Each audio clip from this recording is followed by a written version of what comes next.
Hello there, and thank you for tuning in. Today we will be discussing Darth Vader on his 12-back 1978 debut release.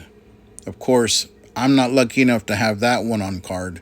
I have this one, the 1984 77-back Return of the Jedi. It's still the same figure, just, it's not on the 12-back card release, but it still counts. Still pretty cool.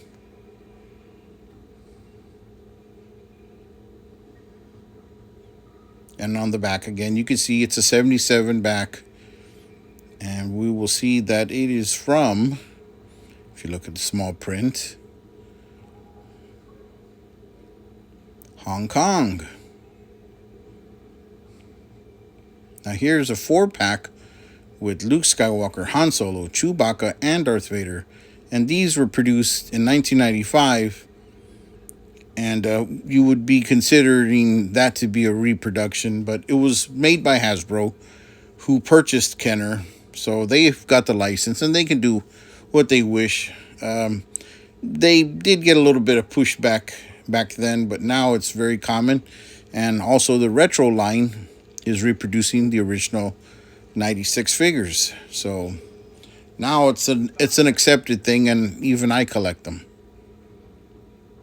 Here the packaging is just stating that it's from China, or as I like to call it, Gina.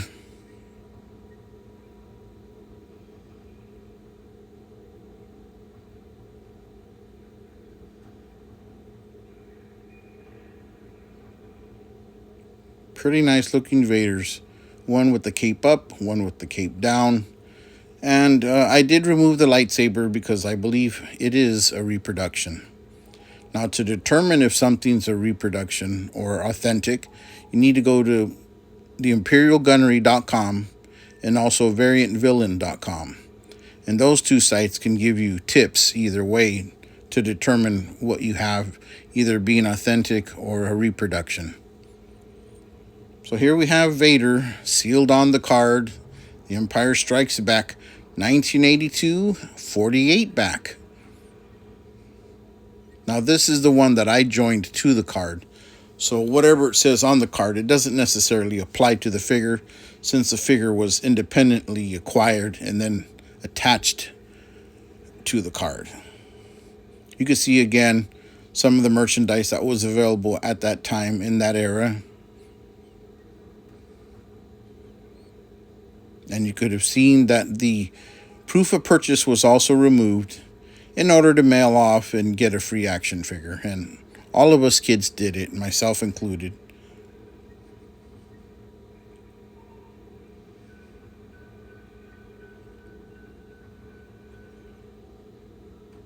Here we'll be getting a thin case to put the figure into, but before doing so, I need to remove this guy from his cellophane prison, his shrink wrap prison, and allow him to breathe, only to place him in another case.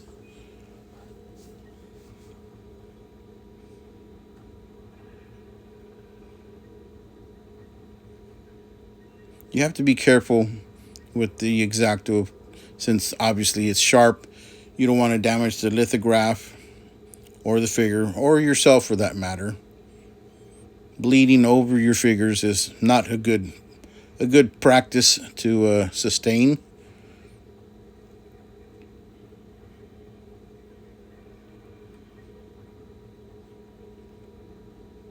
And Darth Vader has always been one of my favorite action figures. If I made a top 10 list, didn't matter if it was in, springtime, summertime, or winter, even if it would vary, Darth Vader would definitely be on that 10 most popular list, at least somewhere on it.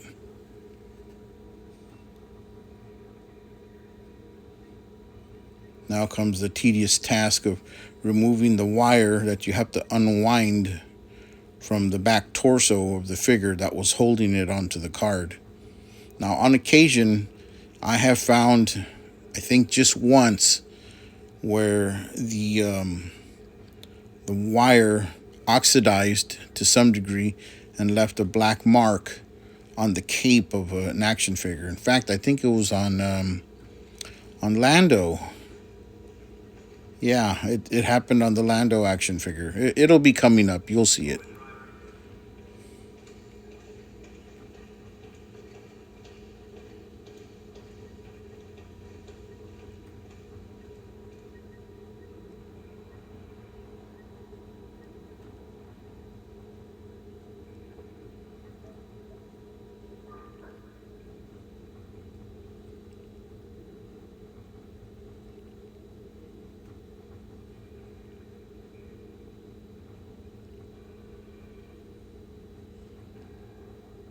And here comes the thin case. Now you can find these on Ian's Display Accessories on eBay, but they're very, very hard to get, and usually as soon as they get them, they're instantly gone.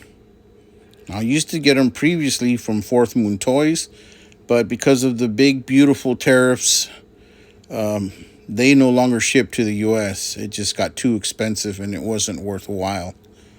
So maybe in the future, another president can change that. I don't know.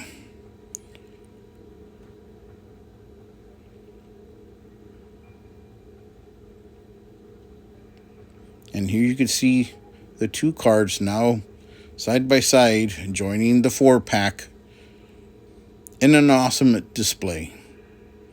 So I hope you enjoyed the video, found it entertaining and informative, and I hope you'll join me for the future videos to come.